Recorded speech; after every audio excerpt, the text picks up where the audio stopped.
Kita ulangi lagi dari bawah ke atas. Saya menerima dengan ikhlas dan pasrah. Naik. Saya menerima dengan ikhlas dan pasrah. Saya menerima dengan ikhlas dan pasrah. Saya menerima dengan ikhlas dan pasrah. Saya menerima dengan ikhlas dan pasrah. Saya menerima dengan ikhlas dan pasrah. Saya menerima dengan ikhlas dan pasrah. Pelipis. Saya menerima dengan ikhlas dan pasrah. Ujung alis. Saya menerima dengan ikhlas dan pasrah. Kembali ke kepala lagi. Nggak usah ngomong apa-apa. Tarik nafas dalam-dalam 3 kali. Keluarkan. Tarik nafas lagi. Keluarkan. Tarik nafas lagi. Keluarkan. Kontan hilang batuk saya. Saya sendawa. Ini tapping method ya namanya. Ya, gitu. betul, tapping. Sakit belikat belakang juga hilang, rasa tenang, ringan rasanya, sendawa hilang sakitnya. Wah, keren. Lega sakit giginya turun dari 7 ke level 2. Mantap. Udah nggak perlu keren, Hari ini dia mempraktekkan. Besok pagi dia dapat tawaran kerja. Iya. In-house. Keren. Kita lanjutkan lagi ngobrolnya, Om Yuyun. Keren banget ya. Emang vibes-nya terasa ketika kemudian menyampaikan sesuatu itu kita sudah benar-benar mengalaminya sendiri gitu ya. Nah, Om Yuyun emang pinter nulis dari dulu sehingga menghasilkan sebuah karya buku yang berjudul Keajaiban Menerima. Enggak, Mas. Saya ini nggak bisa nulis. Beneran nggak bisa nulis. Ya bisa dalam arti ya asal nulis aja. Karena saya ini sejak zaman kuliah itu malas kuliah. Enggak, zaman saya sudah zaman SD, Mas, saya itu malas belajar. Iya. Kerjaan dimarahin bapak saya terus tuh. Karena belajar dikit 5 menit alasan ke toilet, apa minum. Jadi nggak pernah bisa belajar saya itu. Sehingga tidak suka dengan hal yang sifatnya menulis, tapi saya senang hal yang sifatnya visual. Jadi saya selalu bekerja di bidang visual, mulai dari fotografer, kameramen, sampai ke video production. Nah, tahun 2011 kalau nggak salah ya, saya ada salah satu teman saya itu bekerja di Canisius, percetakan Canisius di Jogja, namanya Rini. Itu teman kuliah saya yang sering saya contekin waktu kuliah. Dia waktu itu sakit flu, Mas. Nah, saya waktu itu lagi getol-getolnya menjadi terapis dengan teknik EFT ini. Di mana teknik ini mampu mengobati orang jarak jauh, Mas. Orangnya di Tokyo, orangnya di... Oh, jarak jauh bisa? Jarak bisa. Jadi kalau misalnya ada teman-teman dari Hong Kong, dari Singapura gitu. Mas, jangan ke Singapura, Mas. Kutub Utara juga bisa, Mas. Kutub Utara juga bisa gitu ya. Kedekatan itu, Mas. Gitu lewat ya. telepon gitu ya? Enggak. Apa? Ya udah, orangnya ya kita di sini, dia di sana. Oh, langsung bisa praktek? Langsung. Oh, teman-teman yang live TikTok nanti bisa ya. Kalau misalnya ada yang sakit apa dicoba gitu ya.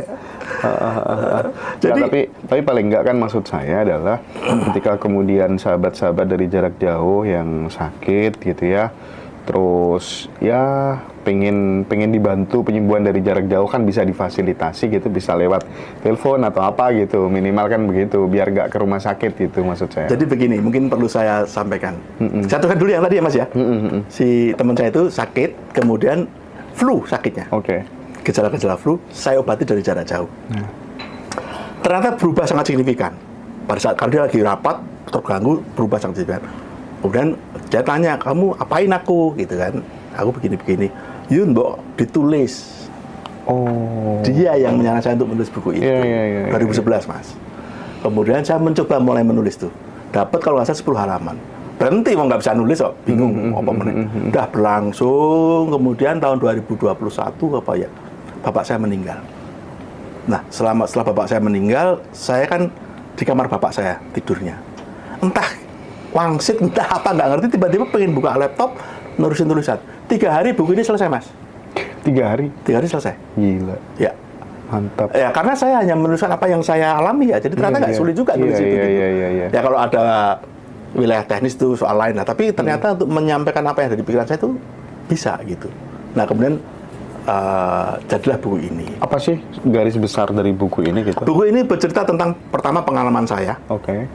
dengan teknik ini, kemudian penjelasan saya tentang alam bawah sadar yang saya sebutkan di episode yang sebelumnya. Teknik penyembuhan ada nggak di situ? Iya, di situ. Nah, kemudian Misal teman-teman yang lagi pusing, lagi flu, lagi apa gitu apa aja? saja. Apa aja? Apa saja. Oh. Ini ada di Gramedia, juga ada di Marketplace ya. Oke. Marketplace juga ada. Nah, kemudian teknik itu sendiri saya berikan how to-nya, tekniknya. Kemudian saya juga bicara tentang bagaimana kita mengenali sampah emosi.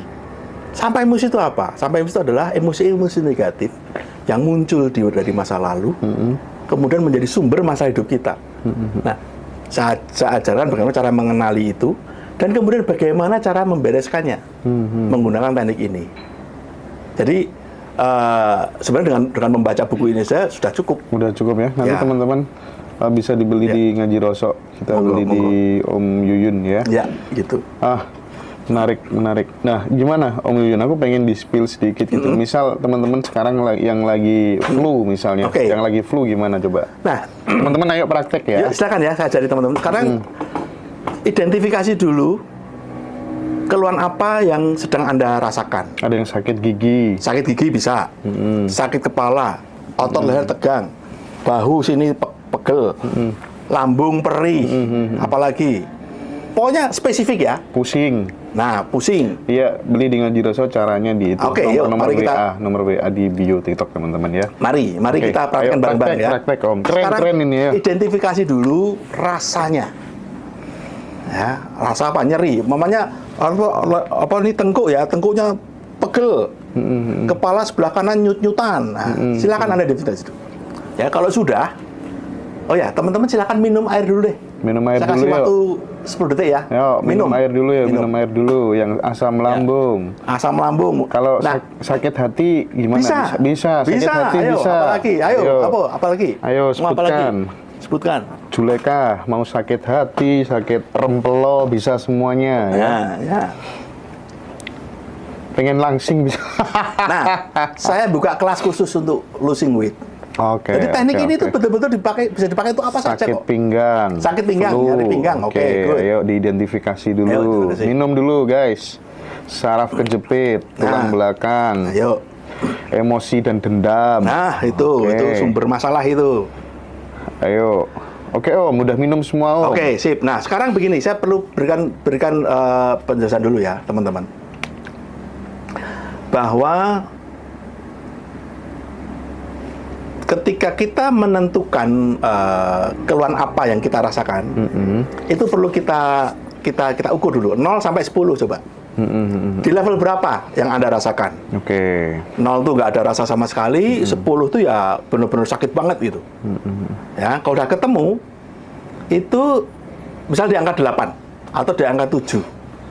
Kenapa kok harus begitu? Itu supaya kita bisa memverifikasi hasilnya nanti. Ya. Nanti setelah Perubahannya terapi, seberapa dahsyat jauh gitu kira-kira ya. Karena ada dua hal, ada dua hasil dari teknik ini. Ya. Pertama yang disebut dengan 1 minute wonder.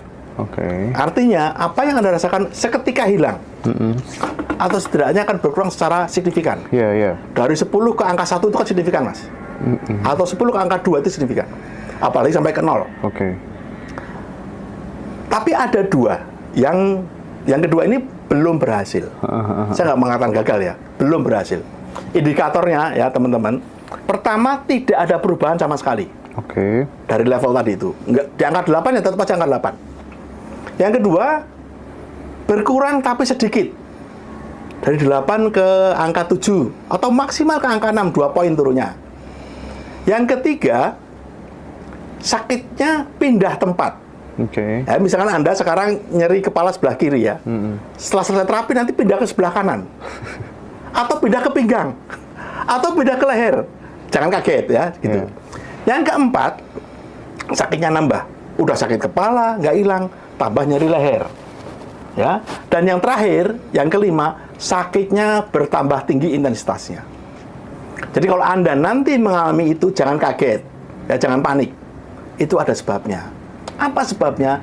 keluhan Anda 99% disebabkan oleh pikiran. Oke. Jadi, kalau kita nembak masalah fisik nggak beres, bereskan masalah emosinya. Oke. Karena keluhan fisik Anda ini dasarnya adalah emosi. Nah, oke, siap kita mulai ya sekarang ya. Oke, Yuk. Om. Kita mulai. Ini lintas agama ya. Lintas agama. Apapun Anda mau mulai dengan ya Tuhan, ya Allah, terserah. Bebas. Enggak pun enggak apa-apa juga. Silakan Anda ketuk-ketuk. Ini apa namanya? Kita nyebutnya karate chop. Ya. Oke, karate chop. Karate chop ya. Mau kanan boleh, kiri boleh, silakan. Oke. Mana yang lebih nyaman aja. Sambil mengucapkan, walaupun tengkuk saya tegang, ya, atau lambung saya perih, spesifik ya. Walaupun lambung saya mual, atau kepala saya sakit, atau walaupun saya stres, atau walaupun saya sakit hati sama si Anu, sebutin namanya. Tapi saya menerima dengan ikhlas dan pasrah. Ya, ulangi sekali lagi. Walaupun saya stres, tidak punya uang, tapi saya menerima dengan ikhlas dan pasrah. Walaupun saya cemas, harus bayar utang, tapi saya menerima dengan ikhlas dan pasrah. Dah, 3 kali kan? Kita sekarang pindah ke kepala. Ya. Ucapan kalimat yang sama. Walaupun saya cemas memikirkan kondisi keuangan saya, tapi saya menerima dengan ikhlas dan pasrah. Cukup? Sekarang pindah ke ujung alis. Di sini cukup kalimat yang kedua saja. Saya menerima dengan ikhlas dan pasrah. Konsentrasi ya. Pindah ke pelipis, samping mata. Saya menerima dengan ikhlas dan pasrah. Pindah ke bawah mata. Saya menerima dengan ikhlas dan pasrah. Bawah hidung. Saya menerima dengan ikhlas dan pasrah. Bawah bibir. Saya menerima dengan ikhlas dan pasrah. Tulang selangka. Saya menerima dengan ikhlas dan pasrah. Pindah ke bawah ketiak. Ini ketiak bawah sedikit. Biasanya agak nyeri. Sengkring gitu. Saya menerima dengan ikhlas dan pasrah. Pindah ke tangan satunya. Saya menerima dengan ikhlas dan pasrah. Kemudian pindah ke bawah. Maaf kalau perempuan pas di tali BH. Bawah payudara. Saya menerima dengan ikhlas dan pasrah. Cukup, kemudian pencet pergelangan tangan, tarik nafas dalam-dalam. Keluarkan. Tangan satunya, tarik nafas. Cukup. Sekarang pindah, kita ulangi lagi dari bawah ke atas. Saya menerima dengan ikhlas dan pasrah. Naik. Saya menerima dengan ikhlas dan pasrah. Saya menerima dengan ikhlas dan pasrah. Saya menerima dengan ikhlas dan pasrah. Saya menerima dengan ikhlas dan pasrah. Saya menerima dengan ikhlas dan pasrah. Saya menerima dengan ikhlas dan pasrah. Pelipis. Saya menerima dengan ikhlas dan pasrah. Ujung alis. Saya menerima dengan ikhlas dan pasrah. Kembali ke kepala lagi. Nggak usah ngomong apa-apa. Tarik nafas dalam-dalam 3 kali. Keluarkan. Tarik nafas lagi. Keluarkan. Tarik nafas lagi. Keluarkan. Ya, cukup. Silakan minum lagi. Silakan minum lagi, teman-teman. Jangan minum bir ya. Minum air putih. Tambah pusing nanti. Jangan wine. Oke, coba ada yang laporan. Rasakan hasil, seperti apa hasilnya. Teman-teman. Jujur loh ya, teman-teman ya. Kalau nggak sembuh, ngomong nggak sembuh. Testimoninya. Kira-kira dari yang 8 turun ke berapa? Berkurang. Gitu. Ada berkurang ya, ada berkurang gitu. Ya. Arisma, terima kasih. Kontan hilang batuk saya. Saya sendawa. Ini tapping method ya namanya. Ya, gitu. betul, tapping. Tapping method. Berkurang, saya lagi batuk. Sedihku kok keluar, gitu. Berkurang, mantap. Bener-bener berkurang, Pak, gitu katanya. Alhamdulillah. Alhamdulillah bisa plong. Alhamdulillah. Berkurang pusing saya. Berkurang. Semuanya berkurang, Om. Alhamdulillah. Oh, keren. Sembuh, mantap, gitu. Sakit belikat belakang juga hilang. Rasa tenang. Ringan rasanya. Sendawa hilang sakitnya. Wow, keren. Lega sakit giginya turun dari 7 ke level 2. Mantap. Udah nggak perlu keren, sumpah keren. Aduh, dari level 3 turun ke 1 jadi tenang. Aduh. Nah, ini ada satu. Om, aku kok tambah pusing. Nah, gimana tuh? Mas, tagih hutang ya, Mas. Itu udah saya bilang, Mas. Jadi kalau ketika ada keluhan yang tidak sembuh atau bahkan meningkat, Anda harus aware. Gini, pusing itu kan banyak sebabnya ya. Anda mungkin kurang tidur, kurang makan, telat makan, atau aspek-aspek psikologis, stres dan sebagainya. Atau mungkin jangan tensi tinggi atau gula tinggi. Nah, ini perlu dicek. Kalau semua aspek fisiknya beres, artinya tensi oke, makan cukup, tidur cukup, kolesterol bagus, Anda sakit kepala, 100% pikiran. Udah, nggak usah ngeyel. Itu aja. Anda harus, nanti mas siapa namanya? Yang sakit tadi itu.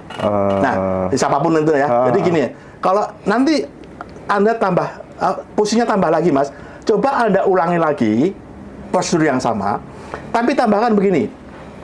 Walaupun kepalaku masih pusing, karena stres, tapi saya tetap menerima dengan ikhlas dan pasrah. Ya. Sip. Awalnya gigi sakit tersentuh lidah, sekarang pakai gigit nyaman. Ya. Maaf Pak, apa itu kayak semedi ya, menenangkan pikiran, kayak ikhlas dan pasrah. Oke, terus, pusing. Saya jawab yang semedi tadi ya. Jadi begini, saya tidak tahu definisi terminologi semedi itu apa. Tapi yang pasti dengan teknik ini, pertama kita menerima kondisi yang sedang terjadi. Apapun itu, mau sakit kayak, mau sedih kayak, mau marah kayak, mau cemas kayak, diterima dulu, ya, diakui dan kemudian diterima. Ketika kita mampu menerima itu, tubuh kita melakukan respon. Karena apa yang kita alami tadi itu sebenarnya respon tubuh juga sebenarnya gitu. Ya, keren. Nah, sehingga dengan kita menerima itu, tubuh kita merespon kembali. Yang tadi kita merespon dengan cemas gitu ya, itu menjadi netral. Iya. Nah, ketika netral itulah kemudian ya nggak sakit lagi akhirnya gitu. Terjadi proses relaksasi. Apalagi yang saya sebut tadi, stres itu sangat dipengaruhi oleh hormon kortisol. Dengan mengetuk-ketuk titik ini, Anda mengurangi hormon kortisol hampir mencapai 40%. Sip. Nah, sehingga tubuh pun menjadi lebih rileks. Jangan kaget teman-teman habis ini pada ngantuk. Iya. Kalau habis ini pada ngantuk, tidur dulu. Ya, saya udah mulai ngantuk. Nah, bener kan?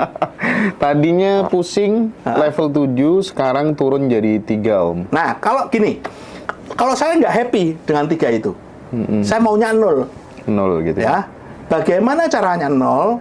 Anda ulangi lagi, walaupun kepala saya pusing karena stres atau karena cemas, tapi saya tetap menerima dengan ikhlas. Diulangi aja, diulang-ulangi, tambahkan emosinya Anda. Ya, teman-teman yang pengen lebih detail biar nggak bingung-bingung, langsung beli bukunya aja. Silakan cek nomor WA admin di bio TikTok atau di kolom deskripsi YouTube Ngaji Roso. Alhamdulillah pinggang sakit karena saraf kejepit, reda sakitnya. Terima kasih Om gitu. Bukunya namanya Keajaiban Menerima, silakan dilihatkan Om. Nah, itu ditulis Om Yuyun langsung. Di situ panduannya lengkap. Jadi teman-teman nggak bingung-bingung lagi. Tadi titiknya mana aja ya gitu ya. Terus dan lain sebagainya gitu. Untuk sakit hati, sakit apa aja bisa pokoknya ya. Sama prosedur. Rempel gitu. Oh iya, nyeri pinggang tadi perlu saya komentarin, Mas. Oke. Tahun 2008 waktu saya baru belajar teknik ini, saya mengalami yaitu sama, sakit pinggang tadi. Orang nyebutnya encok ya mungkin ya. Tapi waktu itu saya nggak mau ngakuin itu encok, wong umur saya masih belum ada 40. Wis nampak wis encokan gitu ya. Nah, saya waktu itu saya diterapi. Posisi saya diterapi. Sembuh 0 total. Seminggu kemudian kumat lagi, Mas. diterapi lagi. Itu udah 2 kali terapi ya. Minggu ketiganya diterapi lagi, Mas. Oke. Nah, minggu keempat saya udah bisa belajar sendiri kan.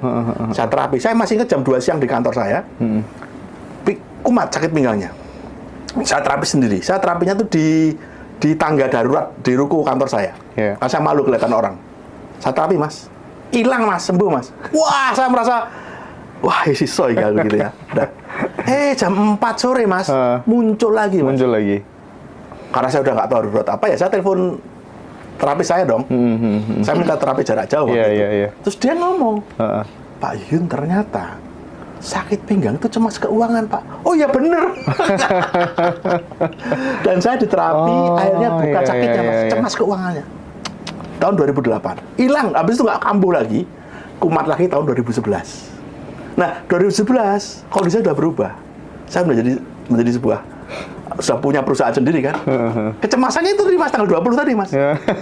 Begitu, kembali ya. Itu kecemasan keuangan. Jadi ngeri ya, tubuh itu canggih sekali gitu ya. Tubuh itu cerdas luar biasa. Selalu ada pesan cinta di balik setiap sakit yang kita derita. Celakanya, Mas. Ya karena ketidakmengertian, termasuk saya dulu. Kita menganggap penyakit itu adalah musuh. Oke. Yang malah kemudian kita perangi dengan minum obat. Tidak berarti obat itu jahat loh ya. Tidak, ya memang itu prosedur yang harus kita jalan. Masa orang sakit nggak minum obat gitu ya. Tapi setelah mengerti prinsip-prinsip ini, kita berpikir ulang minum obat, Mas. Mohon maaf, saya tidak anti obat, tidak anti dokter. Saya di rumah saya masih nyetok obat, Mas. Teman saya banyak juga yang dokter, yang ikut training saya juga ada yang dokter. Nah, bahkan sebenarnya kita masuk ke training sebentar ya, Mas. Kenapa saya membuka training itu? Gara-gara seorang teman saya itu dokter. Dokter terkenal sekali sekarang. Dia cukup viral namanya. Suatu saat dia telepon saya. Yun, kata teman-teman kamu sekarang jadi dukun. Itu tadi, Mas, kerjanya ngebaca jarak jauh itu loh, Mas. Dikira itu ilmu klinik gitu loh. Oh enggak, ini tuh tadi gini. Mbak, aku diajari. Kamu dokter masuk belajar gini-gini. Enggak, Yun. Sekarang itu banyak dokter itu bingung dengan penyakit pasiennya. Kasih obat ini nggak sembuh, obat itu nggak sembuh, terus seperti itu. Nah, teknik ini merupakan jawaban dari situ, Mas. Bahwa ternyata sumber penyakit itu harus dibereskan. Ya, tidak cukup hanya dengan minum obat. Ya, obat tetap penting. Nggak bisa kita hindari. Obat itu hasil karya riset ratusan tahun kok. Masa mau kita salahkan? Nggak bisa. Kalau ada penyakit, ada pasien kanker datang ke saya, Mas, mau belajar tadi saya ajarkan. Saya berikan tekniknya ini, konsekuensinya ini. Syaratnya satu, jangan lepas obat. Karena saya tidak pada posisi yang berkompetensi nyetop obat. Jangan minum obat ya. Wah, saya nggak berani itu. Itu. Oke, jadi selain teman-teman bisa akses atau beli bukunya di kita, di Ngejiroso, teman-teman juga bisa nanti konsultasi online langsung. Misalnya, aku khawatir biar hasilnya maksimal, pengen konsultasi dengan Om Yun, nanti aku hubungkan langsung. Ada website saya, Mas. www.therapytapping.id. Mantap, itu nanti teman-teman bisa akses di YouTube juga ada, YouTube. Nah, terus ini Om, ada fakta menarik Om. Tadi setelah benar. Ini ada yang ketik menarik sih tadi. Bentar aku cek dulu ya. Om bisa tak ulang-ulang terus nggak? Bisa ya? Mau sehari 400 kali boleh, Mas. 400 kali nggak usah khawatir. Gitu. Nggak usah khawatir overdosis, nggak ada. Bebas. Mau berapa kali silahkan. Untuk rasa nggak pede bisa.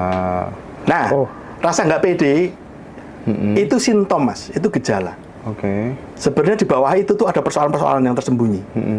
Nah, itu tentu kita nggak bisa bahas di sini ya. Itu saya memang kalau mau membaca buku ini sebenarnya bisa. Nanti akan ketahuan akar masalah kenapa dia nggak pede. Harus dicari. Mungkin dia waktu kecil sering dimarahin. Waktu kecil sering disalah-salahin sama orang tuanya. Sering diolok-olok sama temen, ini membuat orang menjadi tumbuh nggak pede. Nyeri punggung hilang, tapi pindah ke leher kiri. Kenapa ya? Stres. Tuh, pindah ke leher. Stres atau cemas. Coba diulangi lagi nanti. Sekarang diulang lehernya sakit karena stres gitu. Atau langsung tembak stresnya juga, walaupun saya stres bisa dimodif sendiri sebenarnya ternyata Om ya. Kenapa? Redaksi kata-katanya bisa dimodif sendiri gitu ya. Sangat bisa. Iya, itu namanya self healing ya teman-teman ya. Jadi nggak perlu kita bergantung kepada obat-obatan. sama dokter. Coba spill bukunya lagi Om, banyak yang tanya Om bukunya. Apa, nanti silakan. Ini silakan bisa di dibeli Gramedia atau di marketplace ya. gitu ya. Atau di marketplace juga toko ada. hijau, toko orange. Nah, itu teman-teman keren sekali, luar biasa yang disampaikan Om Yuyun. Mayoritas pertama penerimaan, kemudian kekuatan kata-kata. Oke sih, yaitu makanya penggabungan dari banyak metode kan. Tadi Om Yuyun mengatakan ada NLP, terus kemudian ada Sedona Method dan lain sebagainya gitu. Tapi hal-hal kayak gini memang penting untuk kemudian ditransformasikan terus ya, diedukasi terus masyarakat supaya tiap hari makin sehat dan tidak bergantung kepada obat-obatan gitu. Dan nggak hanya penyakit ya, tapi juga rezeki dan lain sebagainya. Nah, rezeki juga itu yang penting Om. Nah, sekarang ada nggak case keajaiban rezeki dari circle-nya Om Yuyun atau murid-muridnya yang sudah pernah belajar terkait keajaiban itu setelah nerapin teknik ini Om? Banyak ya, banyak. Jadi saya ingat-ingat ya. Salah satunya, nah ini ada seorang pegawai ya, karyawan di Jogja itu udah saya sebut tadi yang itu. Ada yang begini Mas, hari ini dia mempraktekkan, besok pagi dia dapat tawaran kerja, in-house, keren gitu. Terus ada lagi yang tagihannya udah macet bertahun-tahun, tiba-tiba dibayar. Ada lagi yang nyewain rumah apa apartemen nggak laku-laku, tiba-tiba laku. Oke. Banyak sekali. Jadi intinya begini ya, tidak berarti kalau kita udah praktek pasti semuanya akan dapat duit. Karena kalau kita bicara rezeki, faktornya banyak Mas. Tapping hanya salah satu faktor. Ada faktor religi ada. Mungkin orang itu perlu meningkatkan sedekah. Ada faktor apakah dia punya infrastruktur rezeki atau tidak. Dia bekerja atau tidak, bisnis atau tidak. Kalau orang nganggur tiba-tiba pengen mercy lah yang ngimpi toh Mas, nggak mungkin. Kemudian dengan teknik ini kita memperbaiki vibrasi kita, ya dengan kita membebaskan diri dari sampah-sampah emosi itu, mendengar vibrasi kita, yang kemudian vibrasi itu yang menarik energi-energi positif antara lain rezeki. Sehingga kalau dikatakan apakah tapping akan mengubah hidup rezeki seseorang, bisa. Tapi bukan simsalabim gitu. Karena banyak faktor-faktor lain yang harus dipertimbangkan. Tapping bendino tapi nganggur ya nggak bisa.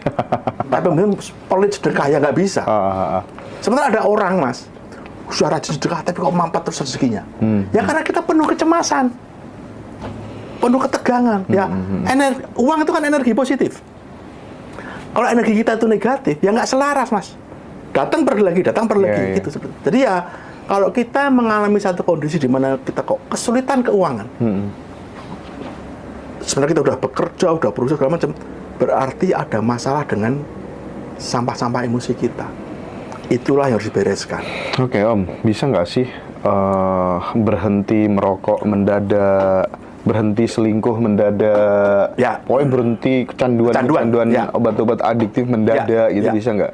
Begini, kalau saya mengatakan bisa, tapi tentunya ada kemauan. Setiap kasus akan berbeda-beda. Hasilnya. Karena begini, setiap orang mengalami itu, entah itu kecanduan rokok, selingkuh, atau apa itu semua punya background. Ya, kita mulai dari yang merokok dulu ya. Ada orang yang merokok karena kecanduan, ada yang merokok karena stres, ada yang merokok karena kebiasaan dari kecil.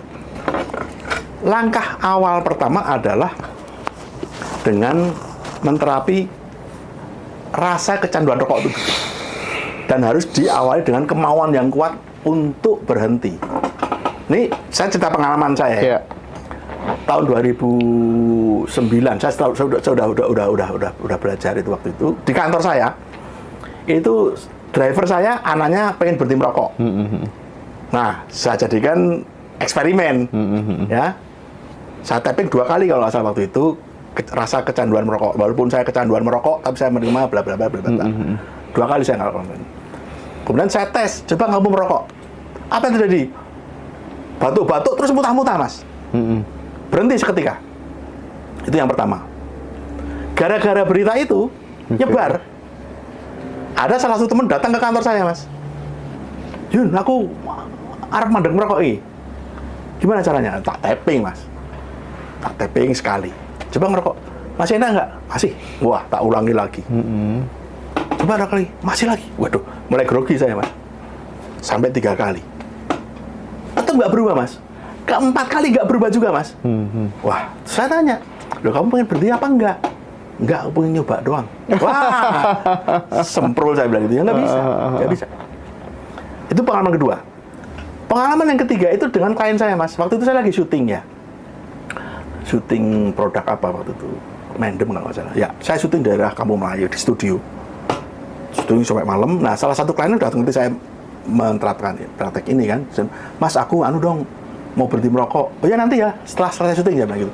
Tapi syutingnya molor sampai subuh. Nah, jam 3 pagi dia tidur di kursi. Nah, pada saat dia tidur itu saya terapi jarak jauh, Mas. Nah, dah subuh bangun dia merokok. Saya amatin apa sikapnya ya, merokok. Dia ngeliat dong. Wah, rokok lama ya. Dimati sama dia. Dia ambil rokok satu lagi. Gitu lagi.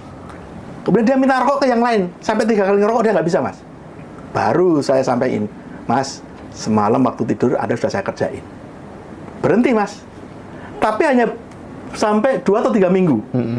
Karena kemudian setelah itu dia bergaul dengan orang-orang lagi, nyoba-nyoba lagi. Ya wis. Artinya memang harus ada kemauan untuk berhenti, Mas.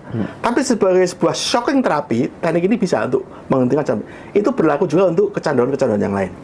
Termasuk, nah, kalau untuk yang selingkuh, Mas, begini. Saya kok tidak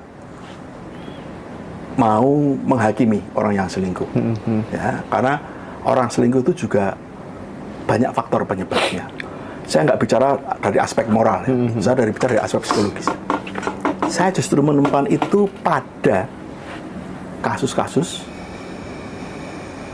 orang yang datang dari keluarga yang broken home juga. Ya, entah orang tuanya pisah, atau orang tuanya nggak akur. Orang itu kok, aku melihat kok ada beberapa orang seperti itu. Saya nggak berani mengatakan itu sebagai sebuah kata yang valid. Variabel gitu. Ya, saya mencoba menganalisis begini. Ketika seseorang orang tuanya cerai, dia ikut salah satu kan, bapak atau ibu. Nah, ketika dengan ibu dia merindukan sosok ayah. Ketika dengan bapak merindukan sosok ibu. Ketika tumbuh dewasa, rasa kasih sayang yang dia butuhkan itu terpenuhi oleh pasangannya. Tapi bawah sadarnya, Mas, terlanjur terprogram kamu ini kurang kasih sayang. Sehingga dia akan selalu mencari pemenuhan-pemenuhan. Akibatnya, mungkin sering kita lihat ya orang selingkuh.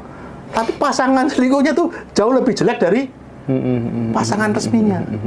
Jadi sebenarnya itu bukan persoalan, mohon maaf, bukan masalah nafsu saja. Tapi ada program di bawah sadar yang memang tidak bisa membuat orang itu berhenti. Seperti kleptomania. Dia tahu nyolong itu apa? Bukan ya dosa ya apa salah lagi, tapi dia tidak bisa menahan dorongan untuk nyolong. Jadi kalau kita mengalami seperti itu harus cari akar masalahnya. Kalau ini perlu training, Mas, ya kayak gini. Perlu konsultasi langsung ya. Iya. Spill tata cara tapping jarak jauh udah tadi, Kak. Begini teman-teman, saya koreksi ya. Kalau untuk terapi orang lain, saya sarankan jangan dulu deh. Fokus saja Anda pada diri sendiri dulu. Ya, karena sejauh pengalaman saya, menterapi orang lain itu juga ada konsekuensinya. Ini persoalan energi ya. Kalau energi Anda nggak cukup besar, kemudian Anda yang terapi itu energinya buruk, Anda malah mengakses energi negatifnya dia. Seperti halnya kita menyapu lantai, ya, lantai kotor, tapi sapunya sapu kotor. Apa yang terjadi? Lantainya tambah kotor, sapunya juga tambah kotor. Jadi, saran saya teman-teman, coba Anda fokus pada diri sendiri dulu. Tapi dengar-dengar anaknya Om Yuyun bisa nyembuhin gurunya kan ya? Nah itu bukan kesalahan ya, apa ya? Karena dulu masih norak loh, Mas. Begitu ketemu teknik yang gampang, efektif itu kan norak saya. Itu termasuk saya nyembuhin banyak orang kan karena saya norak. Termasuk anak saya tadi. Nah sekarang saya menghindari. Saya menghindari menterapi orang lain. Saya cenderung membagikan ilmunya saja. Om Yuyun, ini keren banget. Ini sesuatu hal yang baru bagi teman-teman Ngaji Roso gitu ya. Alhamdulillah. Mungkin kita butuh waktu untuk ngobrol lebih panjang lagi gitu ya, tapi bukan hari ini. Nanti kita rings lagi waktunya kira-kira kapan gitu ya, supaya lebih komprehensif ya menggali dari perspektif yang keren ini gitu. Sekali lagi saya mengingatkan teman-teman, habis ini akan borong bukunya Om Yuyun gitu ya. Kira-kira nanti teman-teman bisa beli seperti dengan buku-buku narasumber lainnya, bisa didapetin di Ngaji Roso. Terima kasih banyak Om Yuyun ya. Sehat selalu, sukses selalu gitu ya. Teman-teman semuanya. Mudah-mudahan bermanfaat yang saya sampaikan. Amin, amin, amin, amin.